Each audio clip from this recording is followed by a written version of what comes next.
mais um caso. E como esse, vão aparecer muitos outros. E isso vai continuar enquanto não houver um bloqueio político para isso, enquanto as pessoas não tiverem medo de aprovar leis contra os mestiços. Esse é mais um caso de discriminação. Jovem é impedido de se matricular em universidade após se declarar pardo. Esse caso aí foi na Universidade Estadual do Ceará. O estudante Sâmulo Oliveira Mendonça, 27 anos, alcançou sua aprovação em medicina, classificado em quinto lugar pelo sistema de cotas da Universidade Estadual do Ceará, UECE. O que era motivo de alegria virou logo uma frustração, porque foi impedido de efetuar sua matrícula quando se autodeclarou pardo ao se inscrever no sistema de cotas. Sâmulo foi reprovado pela comissão de heteroidentificação da instituição. A reportagem aqui, que é do Correio Brasiliense,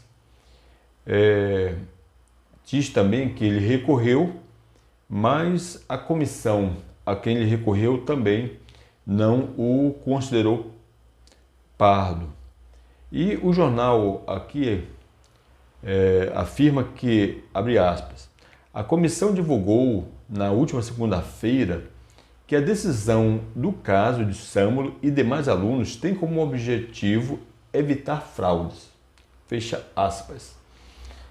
Pois bem, fraude como? Porque pela lei de cotas, o critério adotado é o critério do IBGE. E o IBGE não adota o critério de aparência para pardo. Pardo ele é definido por aquela pessoa que tem mistura de origens. Pardo não é raça. Se ele não é raça, então ele não tem padrão de aparência.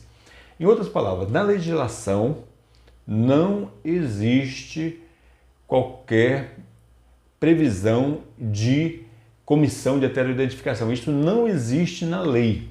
Na lei de cotas isso não existe.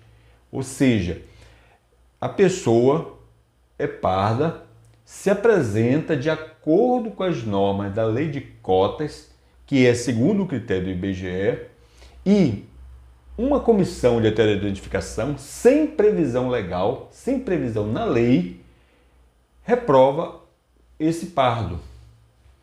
E ele ainda sai com uma imagem manchada como fraudador.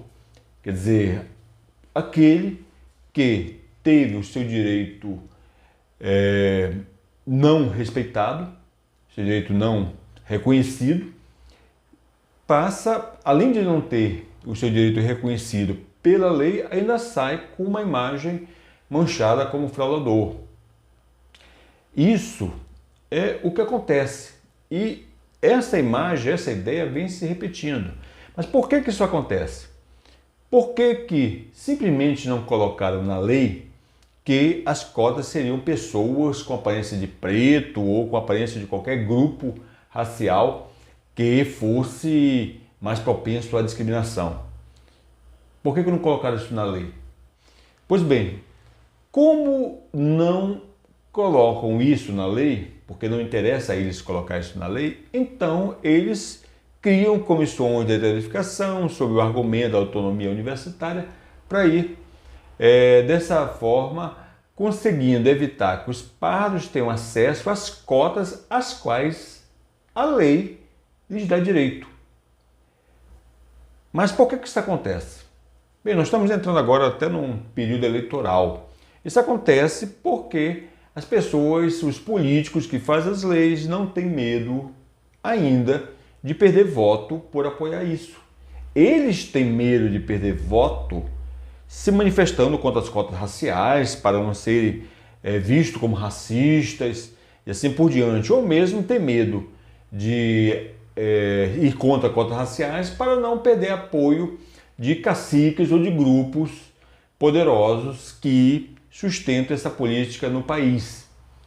Porque esse tipo de política que é implantada no Brasil, ela tem um incentivo, tem forças por aí econômicas, políticas, ideológicas poderosas que estão por trás disso. Pois bem, então esses políticos não têm esse receio. E isso se dá porque o pardo ainda não fez o seu voto político, o seu voto contrário a esse tipo de gente que é contrário ao pardo. Enquanto o pardo não for contra na hora do voto a quem é contra ele, esse tipo de coisa vai continuar acontecendo.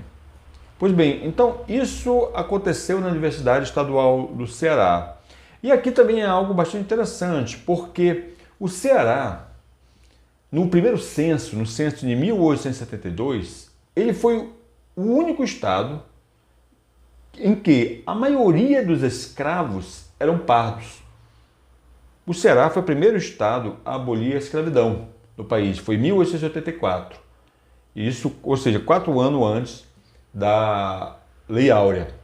E o estado do Ceará era, e a província na época, era a única em que a maioria dos escravos eram pardos. Então existe esse tipo de situação também, quer dizer, o pardo, independentemente da cor, houve pardos com pele bem clara, havia registro de pardo até com a pele mais clara do que o seu próprio proprietário.